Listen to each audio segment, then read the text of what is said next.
there's more fear from a new real estate investor wanting to get into private money than from the private lenders themselves once they see how they're protected.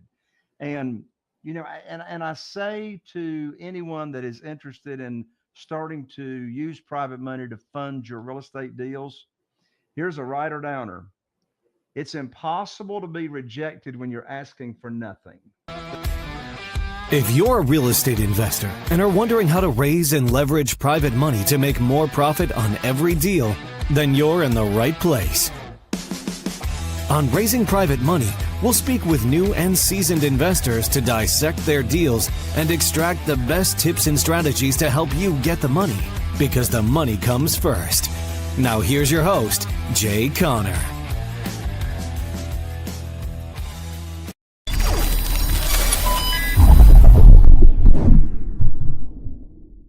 Grid. What is going on, everybody?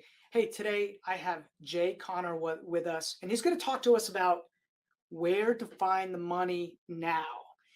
Now, before we do that, though, it's like I love the heart, Jay, of the real estate entrepreneur, right? You're a real estate entrepreneur. I want to get an understanding of how you got started, right? Where this all came about. When I was doing some research on you, I was like, okay, this guy's all about private lending. And I saw like something probably happened in his career that led him in this direction. And so I want to unpack that a little bit for our Grid audience. And as you know, we're taking everybody on this income flip journey where we want to show them how to take their active income and convert it into passive income. And so let's just kind of get into it, Sure, absolutely, Rob. First of all, thank you so much for inviting me to come along and hang out and talk about my favorite subject that I'm the most passionate about, that being private money and private lending and how all that works. So my wife, Carol Joy, and I, we live here in Eastern North Carolina in a really, really small community. Morehead City, North Carolina, has a whopping 8,000 people in Morehead City. So our entire county and the adjacent community that we invest in has only got 40,000 people, only 40,000 people. We've been full-time investing in single-family houses. We've rehabbed a little over 475 houses now here in our local area. And we only do about 30 deals a year, but the average profit now is $78,000 per house. So the math works out on that. So we started full-time back in 2003 is when we were full-time. Only did 3 houses my first year because I was just like getting my feet wet. And Rob, here's what happened. The first 6 years that we were in the business, investing in single family houses from 2003 until 2009, I relied on the local banks and mortgage companies to fund my house deals. That's all I knew to do. I didn't know, I'd never heard of creative financing. I'd never heard of subject to, I'd never heard of private money. I thought you just had to go to the bank, take a sizable down payment on every deal, and borrow money from the bank. So in January of 2009, I had 2 houses under contract to buy. And I called up my banker. And Rob, I had had this conversation with my banker many, many times. I told him about the deals, where they were located, the funding required. And I learned very quickly, Rob, on that conversation that the bank had closed my line of credit. No funding, all gone. My first thought in my mind, Rob, was, I sure wish I had known that they had shut down my line of credit before I went and put earnest money down on these 2 houses. And back then in North Carolina, you couldn't get it back in 2009. And so my next thought was, well, what in the world am I going to do? Well, I tell you what, Rob, that experience was the biggest blessing, the biggest impact in our business I've ever had. Because without being cut off from the bank, and by the way, I had a great credit score, never been late. I mean, I didn't know there was a global financial crisis going on until now I got a crisis and don't have a way to fund my deals. Well, my definition of coincidence is God's way of staying anonymous. In less than 2 weeks, I learned about this world of private money and private lending. I put my program together. I started teaching people in my own network what private money is. I learned about self-directed IRAs. I started teaching about self-directed IRAs. And Rob, the the traditional way of borrowing money for real estate is you go to the bank or the mortgage company or the hard money lender. And I'm not talking hard money in this conversation. I'm talking about doing business with individuals Mhm. that loan money out from either their investment capital and or their retirement funds. And so the traditional way to borrow money, is you go to your banker and you get on your hands and knees and put your hand underneath your chin and you go, please fund my deal. Please fund my deal. Right. Well, no more. Not in this world. You see, the traditional way to borrow money from the bank is you ask for a mortgage. In this world, we don't ask for mortgages. We don't ask for money. I've never pitched a deal. I've never asked anybody to fund my deals. And people ask me all the time, they say, Jay, how do you have $8.5 million that you just rotate from projects to projects to projects and you never asked? Here's the secret sauce. You put on your teacher hat and you teach people in your own network, your own market, what private money is, how they can earn high rates of return safely and securely. So I was able to raise $2,150,000 in less than 90 days by just teaching people that I go to church with, that I'm in the Rotary Club with, in Business Networking International, all that. And so I've got more money chasing me today from private lenders wanting to put their money to work and get a high rate of return safely and securely than I've ever had before. Private money, and I got a long list as to why I love it, but private money as a real estate investor, entrepreneur, will put you in the driver's seat, in control of your business more than anything else I've experienced. Jay, let's go back in time a little bit. By the way, I love that because at Grid, we are teachers. We always say that we are teachers at heart. Grid is a real estate investing, teaching platform when you think about it, right? Each one of our leaders has a teacher's heart and is pouring into the greater community on a specific topic. You just taught them, like, and we have a series of topics that we teach on, but you taught them this one topic, this private lending space, which I absolutely love as well. But what got you in the real estate in the first place? Because I don't think 2003 was your first career, right? Well, I know I look much younger than I actually am, but you're right. The answer is correct. Yes. So I was actually raised in real estate, but Mm, not in the traditional real estate definition. My dad actually was the largest retailer of manufactured homes, mobile homes, trailers, wobbly boxes, whatever you want to call them, in the nation up until the late 80s. I was raised all around seeing how my dad and his company helped people get affordable housing. mhm. So I was raised around that. In 2003, essentially all the consumer finance money for that product went away. And so I knew if I ever got out of mobile homes, manufactured housing, I wanted to get into single family houses. And so that's what I did. I mean, I'd known for years. And the reason I knew I wanted to do it is because Carol Joy and I've got really, really good friends. Craig and Kim live in Newbern, North Carolina. In 19, I forget what year it was. I think it was 1993. They wanted to build their house and they didn't have any seed money to build the house. Well, the wife, Kim's daddy, was a full time real estate investor down in Florida. And he said, look, I'll come up and we'll find a fixer upper. I'll buy it. You do the sweat equity, get it looking good. We'll put it on the market. We'll sell it. You get to keep the profit for your down payment on your house. Well, they made $30,000 in 90 days. And I'm Mhm. going, wait a minute. I'm trying to make $3,000 profit on a single wide mobile home. And they made $30,000 just working part time in the evening and on the weekends, flipping this house. I said, I know what I want to do. So really, it was my friend's experience that got me all excited about it. Interesting. Yeah, you saw a different vehicle that opened up your eyes. And then Absolutely. from there, it sounded like there was an additional vehicle, right? This private lending space that opened up your world even further. And so I want to understand, what are all the nuances that you love about private lending? Like when you're like, I am passionate about it. Like, what is it? Like, what is it that makes you so passionate about private lending? It's even hard for me to share which of these many reasons I love the most, if I had to if I had to pick just one out of the list, first I would say I receive multiple checks on every deal that I do, and I never take any of my own any of my own cash to closing. In fact, I get a big check when I buy. They say, Mhm. "Wait a minute, Jay. Wait a minute. How in the world do you not take any of your own money to the closing table and you get a big check when you buy?" Well, first of all, I'm buying all these houses at significant discounts, right? Mhm. I mean, I'm not buying them in the multiple listing service. They ain't anything in there. There's no Mhm. inventory. I haven't bought anything in the multiple listing service in quite a while. So I'm buying all these houses directly from FSBOs for sale by owners. So either the owner is distressed for a variety of reasons, or the property is distressed, or all the above.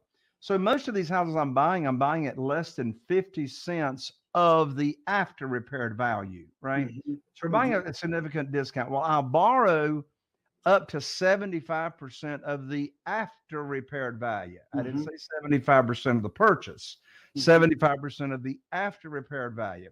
So let me give some specific numbers here. Let's say that I'm buying a house that's got an after repaired value of, just easy numbers here, of $200,000. And let's say that it's a rehab, it needs a rehab. Well, I'll buy that house, let's say, for $100,000. Well, I can borrow $150,000. That's 75% of the after repaired value. Well, let's stop and think about it. If I'm buying it for 100,000 and I got my private lender has wired $150,000 to the closing table, there's excess cash. By the way, that's my real estate attorney's words on this check stub. Excess cash to Mhm. close. I love me some excess cash. Mhm. Anyway, they wired $150,000. I'm buying it for 100. Well, there's $50,000 excess right there, less some closing costs, of course. And I'm bringing that check home, 50 grand. Now, the majority of that money I'm going to use for the rehab, maybe Mhm. $35,000 or so. And then I've got some other money left over for carrying costs and et cetera. So, of course, then I'm going to get another check when I cash out, or I may sell it on lease purchase and get a large non-refundable lease option deposit, and sell it on rent to own. So multiple checks, not taking any of my money to the closing table. What's another reason? Well, my credit score's got nothing to do with it, even though I've got a great credit score. But you see, there's no application process. You're not applying to get the money.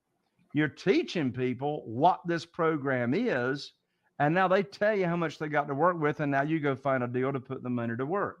So, number of deals. There's no limit to the amount of private money I can borrow at any Mhm. given time. I had a limit on my line of credit at the bank. Since we're not regulated by the commissioner of banks, these are individuals doing business with individuals. There's no limit to the amount of private money I can borrow, and there's no limit to the number of private lenders that I can have. I got 47 right now, Mhm. right? Mhm. That are loaning and investing anywhere from 30,000 to 1,250,000 per private lender. Fast closings. I make all my offers I can close within 7 calendar days. I mean, my Mhm. lands. I mean, all your agents know this. Aren't you surprised anything ever closes? Right?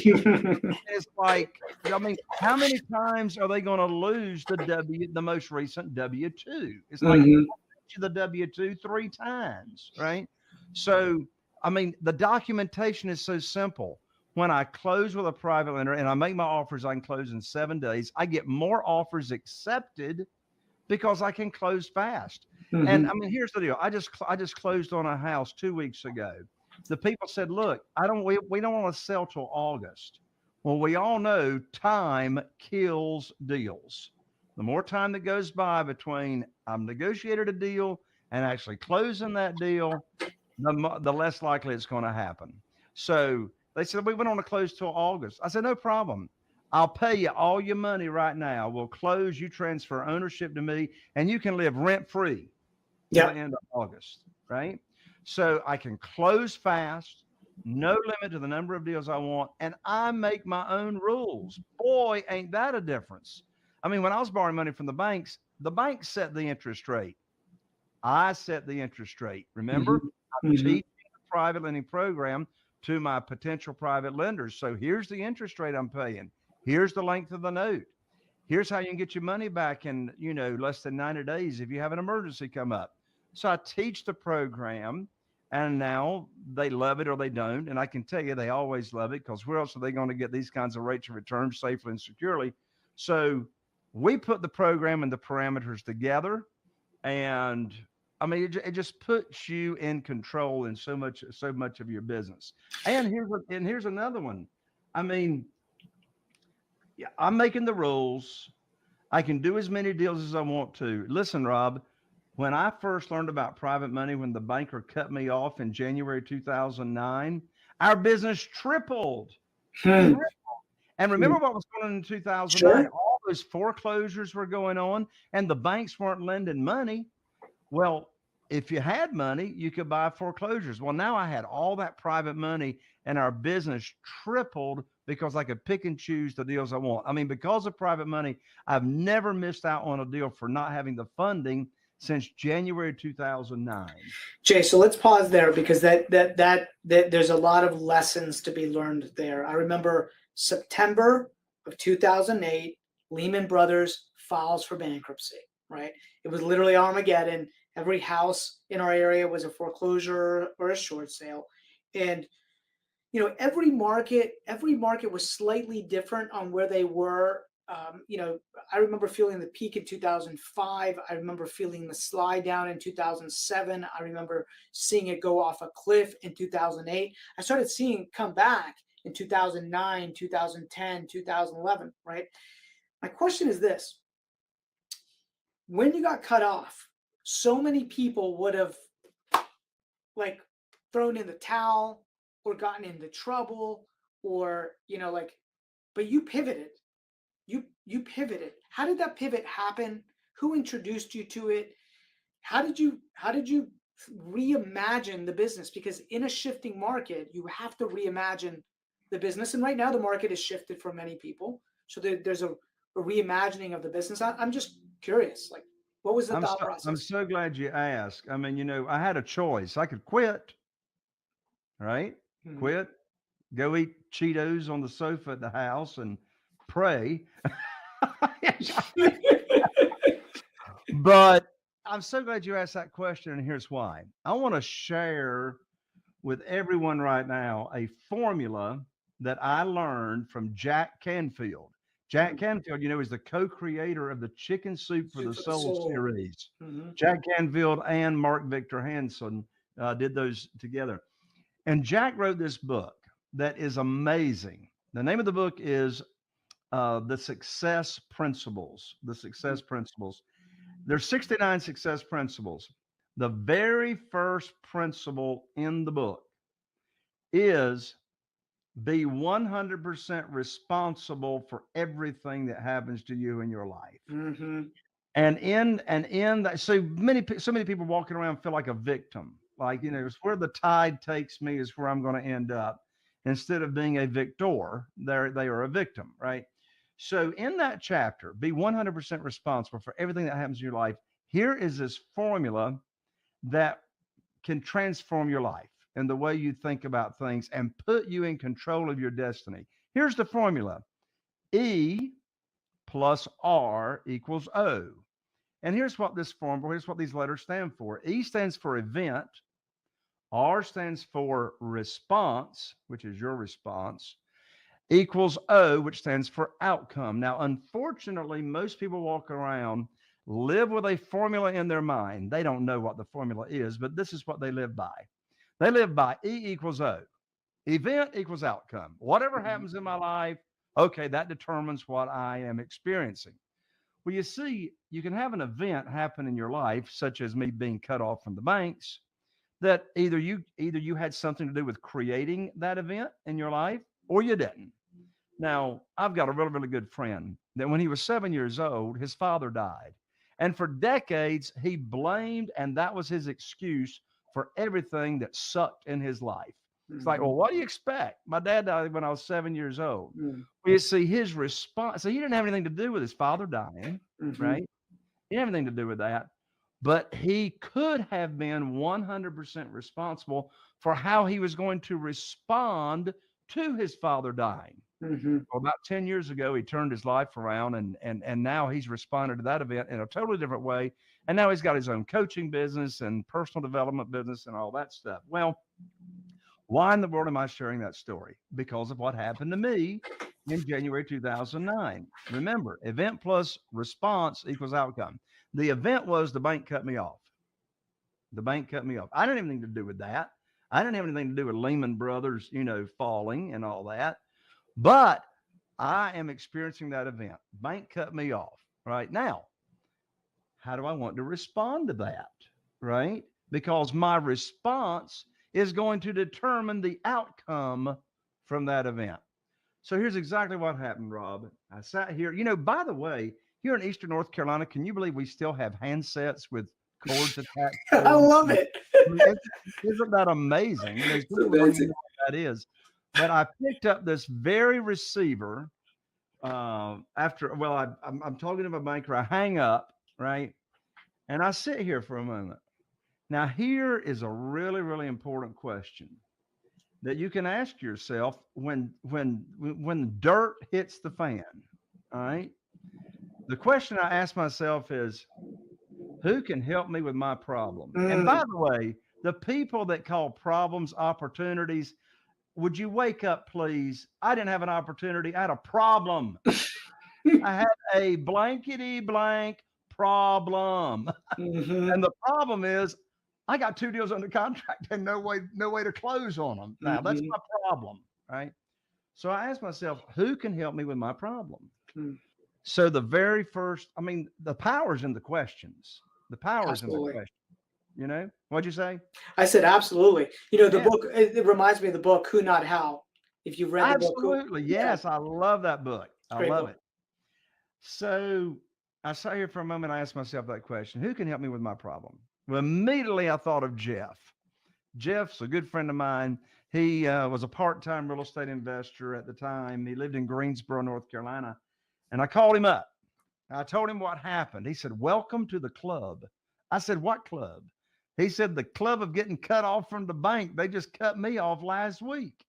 I said, "Well, Jeff, how are you going to fund your deals?" He said, "Well, there's this gentleman down in Jacksonville, Florida by the name of Ron LeGrand that can teach us how to get a lot of private money." I said, "What's private money?" Hmm. Jeff says, "I don't know, but Ron says we can get a lot of it." God. So I go to Ron's seminar to Mhm. learn about private money. And I learned about it. It was all new to me. I learned about self-directed IRAs and Mhm. how people can use their current retirement funds and transfer them to a self-directed IRA third-party custodian and then loan money out from their retirement funds, either tax-free or tax-deferred. All this was a new world to me, and I was so fascinated.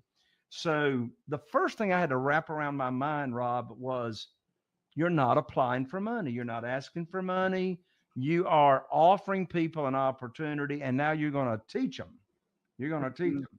Now, there's three categories where you find private lenders: your own network, or I teach people all the time how to grow their network because we know there's a direct correlation between your network and your net worth, of course. Mhm. And then there's existing private lenders. How do you find those existing private lenders that are already loaning money out? But I focused first on teaching my own network what it was all about.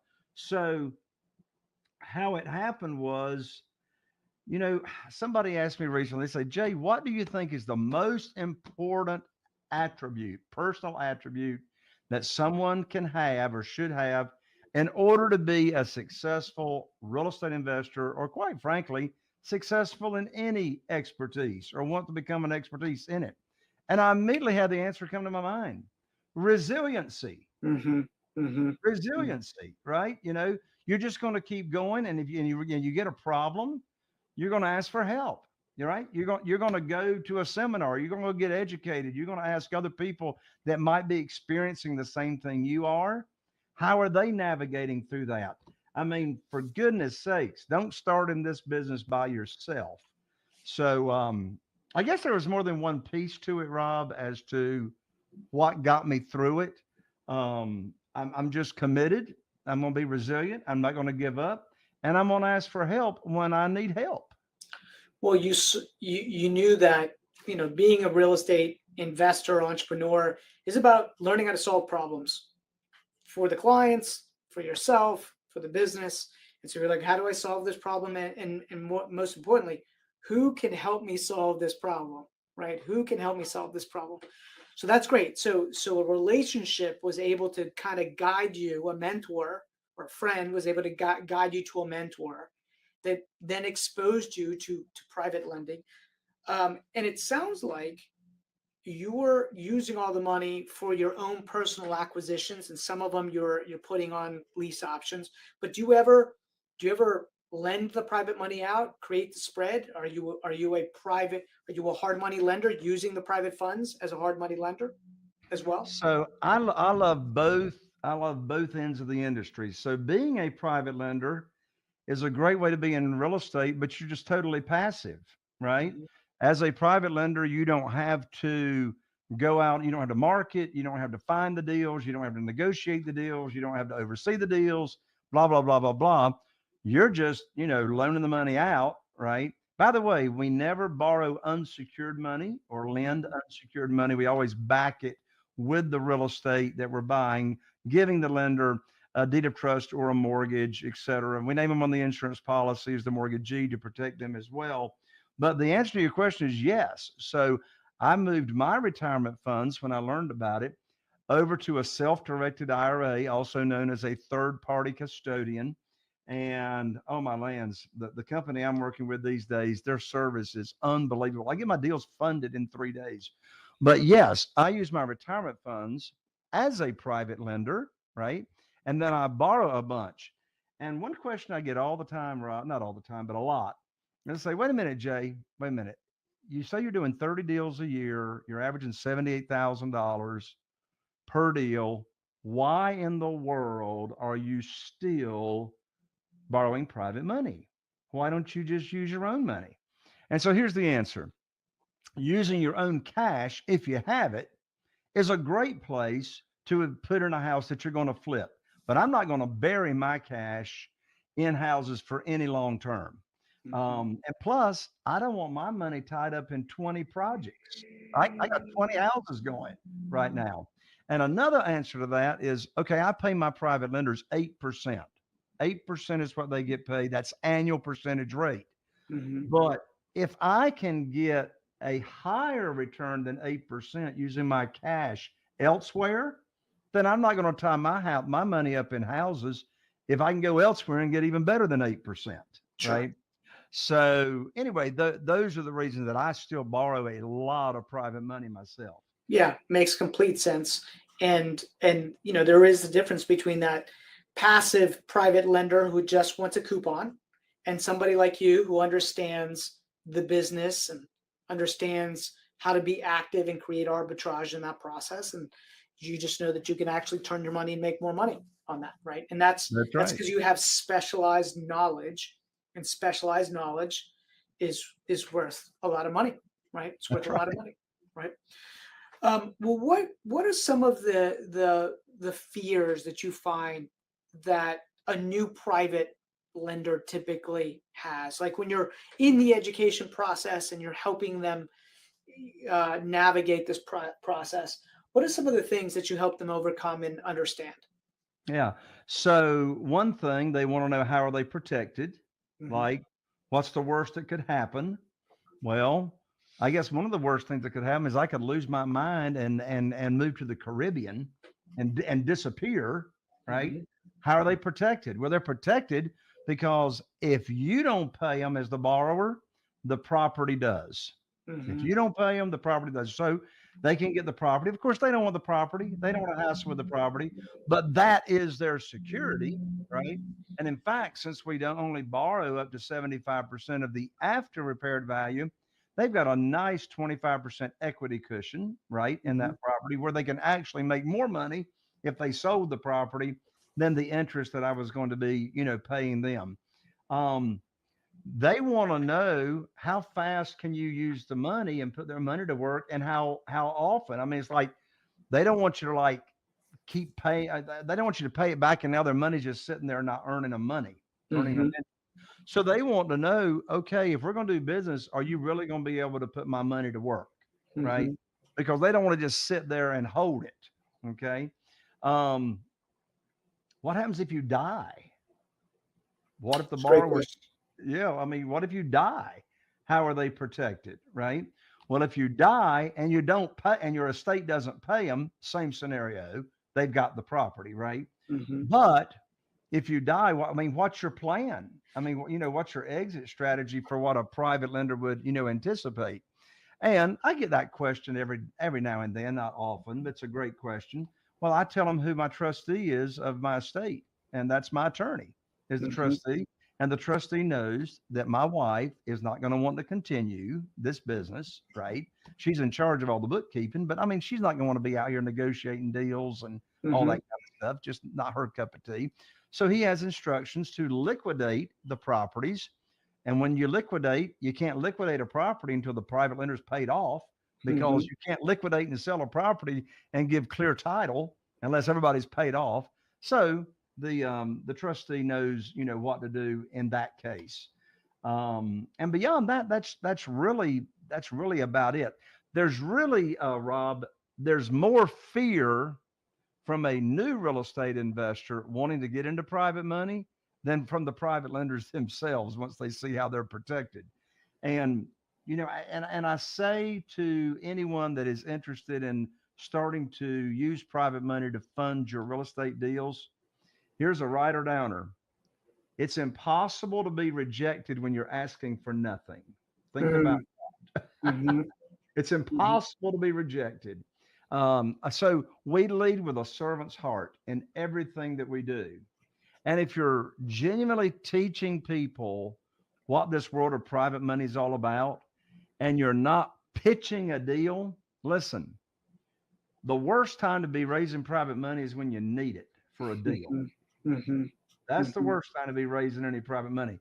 What we do is we separate the conversations and the activities of raising private money and then having a deal to fund, right? So first, you teach a potential private lender what this is, how it works. They love it. If they have retirement funds, you introduce them to the representative at the self-directed IRA to answer any questions.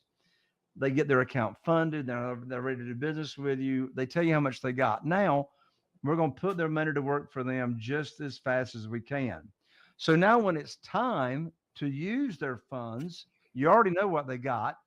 Well, I call them up and I tell them only 4 things, and this is the only 4 things they want to know. Where's the property? What's the after repaired value? How much do you need to fund it? And when's closing? And so, Rob, let's say you're one of my new private lenders. You tell me you got $150,000 you want to start with. By the way, private lenders always have more than they tell you. They always got more than they tell you. They want, to start out. So let's say I get a house under contract over here in Newport. So I call up Rob with my, handy dandy handset here. Call up Rob and I say, Rob, and here's the exact script. I say, Rob, I've got fantastic news for you. I can now put your money to work for you. I've got a house over here in Newport with an after repaired value of $200,000. The funding required for the deal is $150,000. That's what you've got. You already told me. And closing is next Thursday. You'll need to have your funds wired to my real estate attorney, going to his trust account by next Wednesday. I'm going to have my attorney email you with the wiring instructions. You notice I didn't ask you, Rob, do you want to fund the deal? That's the most stupid question in the world I could ask you. You may think, well, I don't know. Do I want to fund it? Should I want to? Of course you want to fund it. You've been waiting for the phone call because you told me you want to invest your funds. So, of course, I'm not going to bring a deal to the conversation that does not meet the criteria of the program that I already told you about. And so, of course, you're going to want to fund the deal, and you're excited to get the phone call because you've been waiting for the phone call. Do you get, Jay, where your investor, let's say you're fixing and flipping a property, and the money is out for 4 months, and then it goes back to them, and they're like, this is great, but then maybe they don't get another call from you for 2 months or a month. And I don't know what your business looks like, but they're like, I'd like to just have it out there for longer, Jay. I don't want the back and forth, right? I just want to have it out for like a year or 2 years.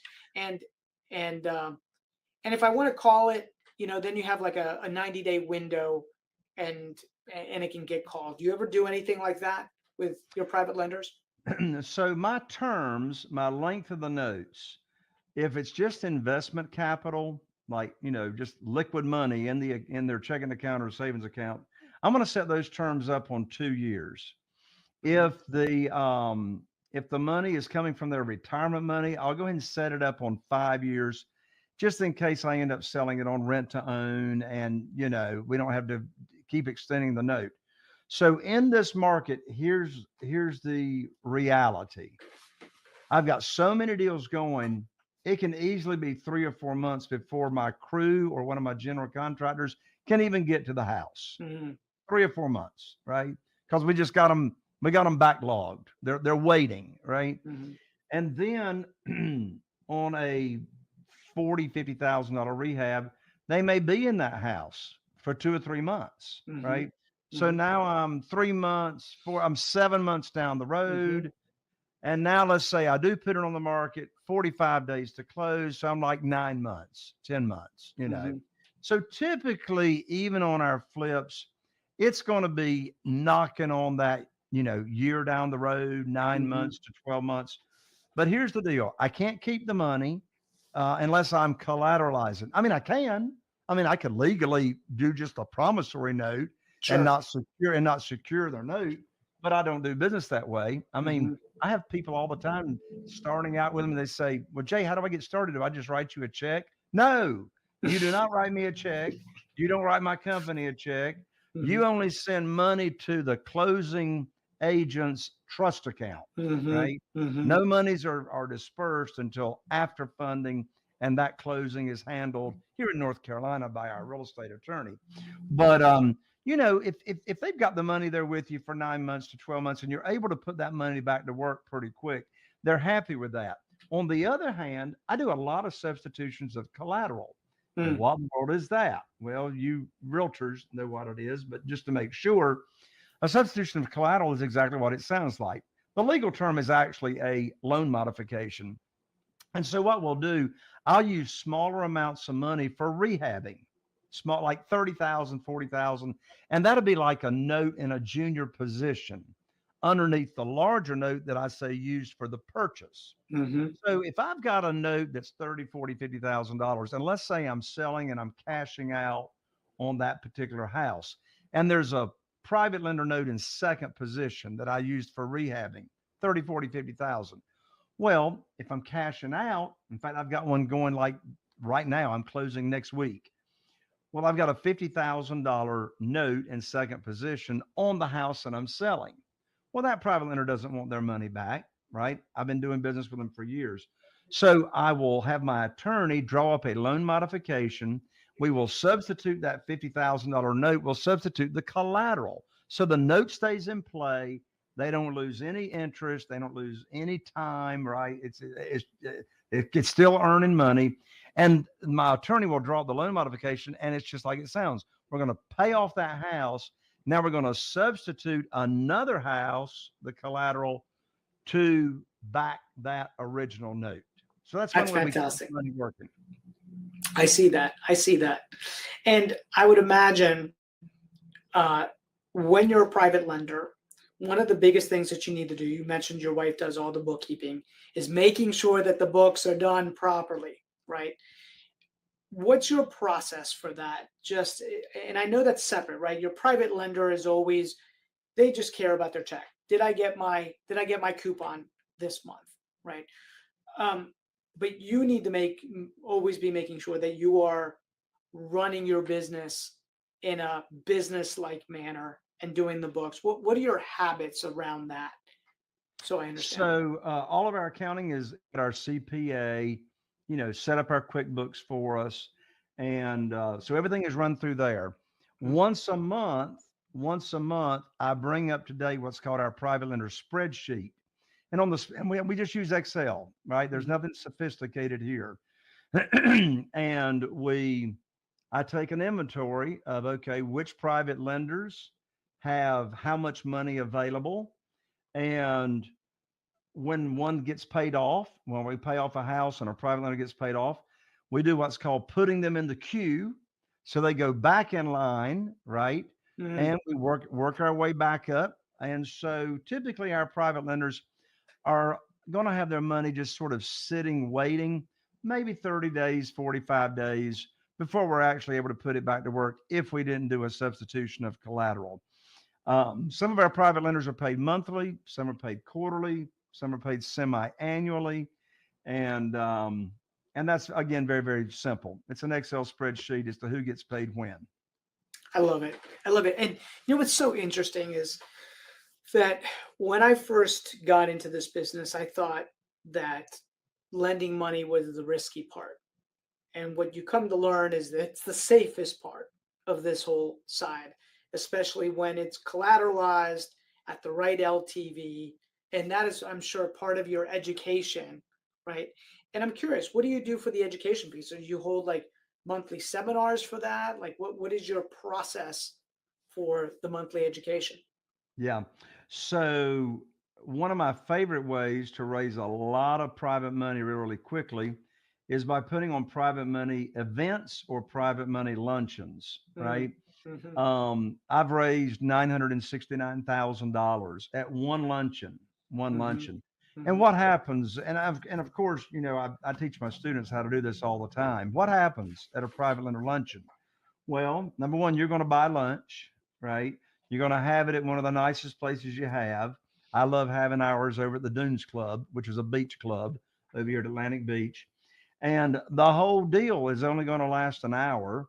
So you got a preset menu. You're going to invite, you know, people from your own network, potential private lenders. Um, and you're going to have your team there. So my attorney's going to be there, my real estate attorney's going to be there, my CPA is going to be there, my realtor that I do business with. By the way, I've been doing business with the same realtor. I'm not a realtor, but my realtor that I do business with is very, very important to me, Chris Latham. He's been my primary go-to realtor for since 2004. Since mhm. 2004, and he does all my CMAs and all that. So my realtor's going to be there. One of my general contractors will be there.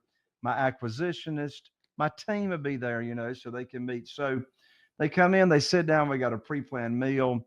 Food is served, and then about 20 or 25 minutes into it, then I do my PowerPoint presentation, which is called the private lender presentation. That's where I teach them what this private lending world is all about. It only takes about 25 minutes to go through.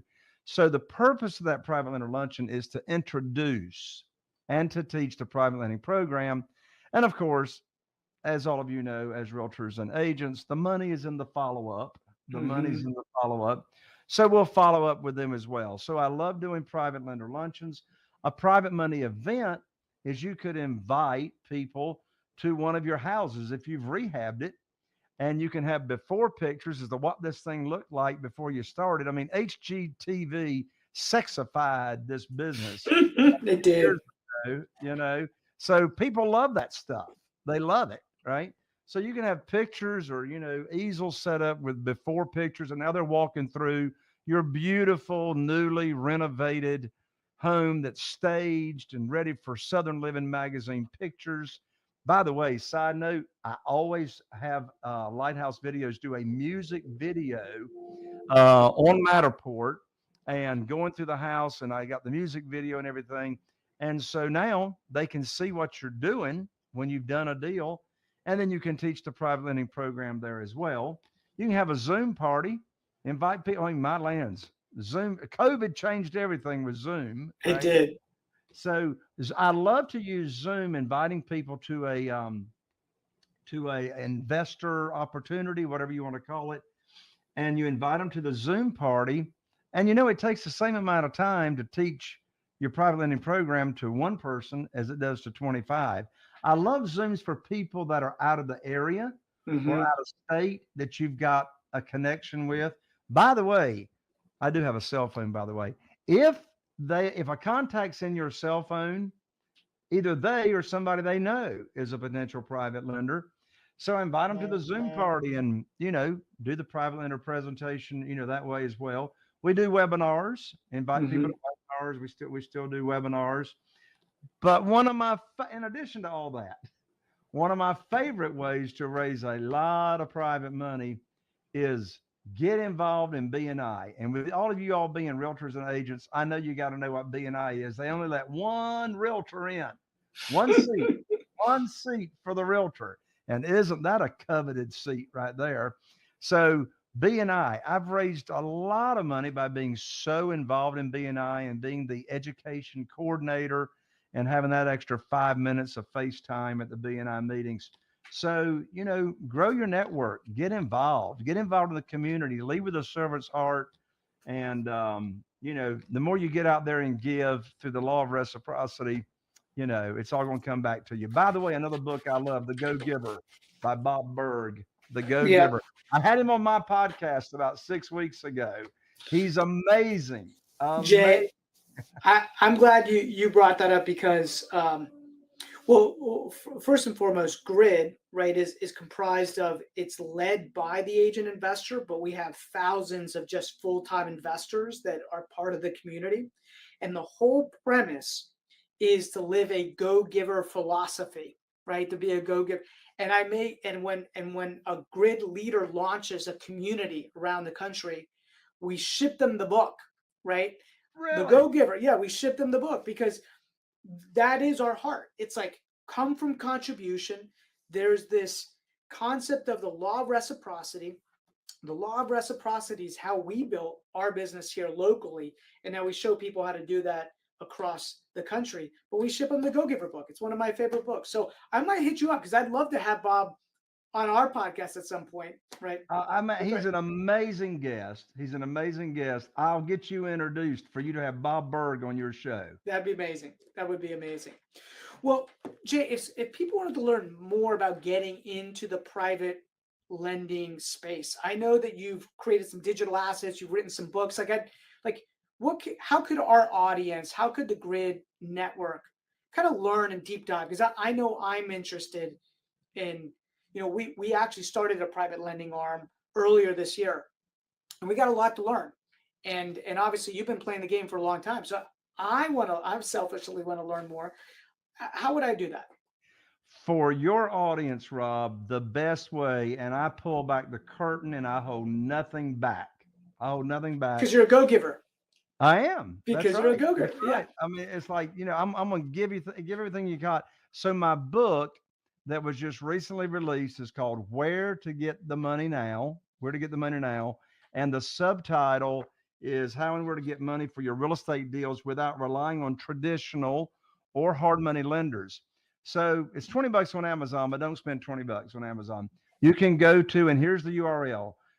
And by the way, this is not an ebook. You can't download it. I actually physically ship it by priority mail to you, and you can pick it up at www.jayconner. By the way, I'm an ER, not an OR. So JAYCONNER.com/book. jayconner.com/book. And when you order the book, and by the way, the book is free. It's a couple of bucks to cover shipping and handling. I think it's $6.95, something like that, to cover shipping and handling. It cost me $20 to get it to you priority mail. But anyway, as a gift, in addition to the book, there's a little gold medallion in the upper right hand corner of the book. And this gold medallion says 2 tickets to the Private Money Academy Conference live event. The event I put on 3 times a year, February, June, and October. It's a $3,000 event, but with the book, you got 2 free tickets to get to the event. So if you're serious about raising a lot of private money, pick up the book, jayconner.com/book, and then do whatever you can to get to my live event. And again, the live event's free. Jay, okay, that was my question. Tell me about the live events. Like, where do they take place? Like right here in mine and Carol Joy's backyard. So we have most of them over here at Atlantic Beach, North Carolina, which is right across the high-rise bridge here in Atlantic Beach. Actually, this one upcoming is at the other end of the island at Emerald Isle. But the reason I have it here is for a number of reasons. Number one, I have about a dozen of our own private lenders come to the event for the attendees to network with, right? I do a panel with private money exactly the way that I do it. You got me for 3 days. It's always on a Wednesday, Thursday, and Friday.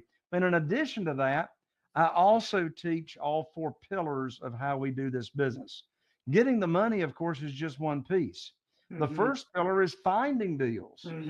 Well, how do we find the deals before other real estate investors even know about these deals? That's another big part of the secret sauce as to how we do the business. So how do we find the deals? I teach that at the event. Obviously, funding deals. If you're interested in rehabbing, I do 4 hours on rehabbing, and we do a tour, 2 houses that we've got going on right now. And you get to see how we work with my general contractor and the other team members. Speaking of other team members, at the event, I have all my team members come and we do different sessions.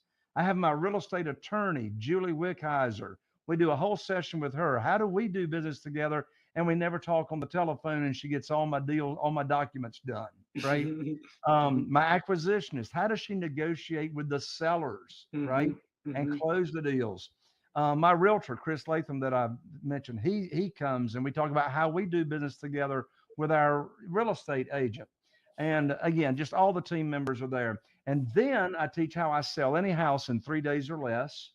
And then in addition to that, the third day is about automation. How do I run this business and have time to come get on Rob's podcast here? How do I run this? How do I run this business? And I'm in the business literally 5 hours, maybe a week, less than 10 hours a week. How do you do that? Right? Well, I'm going to teach you how to dictate, delegate, and disappear. Jay, I love it. That's like such a good hook. Like, I'm getting everybody. Oh, I love it. Dr. Benjamin Hardy. Yeah. So great book. And Dan Sullivan just came out with a new one. Really? I didn't know that. Yeah. Okay. 10x. That. I haven't read it. I don't know, but I'll put it on my list. Well, Jay, we're going to make sure that we get a higher grid network. We believe that the power is on all the people all around you, all the relationships all around you. What you do, what you teach is the ethos of who we are. So we appreciate you coming on to the Grid Flip. And so thank you. Thank you. I really appreciate it. And absolutely, we'll make sure that we put all your social media profiles on. We'll make sure we get the word out. And as always, make it a great day, Jay. Thanks so much. I love it. One last thing real quick. Sure. Follow my podcast, everybody. The name of my podcast, easy to find, Raising Private Money. Imagine that. So I'm on iTunes, YouTube. Just search Raising Private Money. Throw Jay Conner in there if you want to, and you'll find me easily. So come hang out with me on the podcast. Rob, God bless you. Thank you so much. Life is a gift, and keep on being a go-giver. You too, man. Thanks so much, Jay. Take care. Bye-bye. Are you feeling inspired by the knowledge you gained in this episode? Then head over to jconner.com/moneyguide. That's jconner.com/moneyguide and download your free guide that shares 7 reasons why private money will skyrocket your real estate investing business right now. Again, that's jconner.com/moneyguide to get your free guide. We'll see you next time on Raising Private Money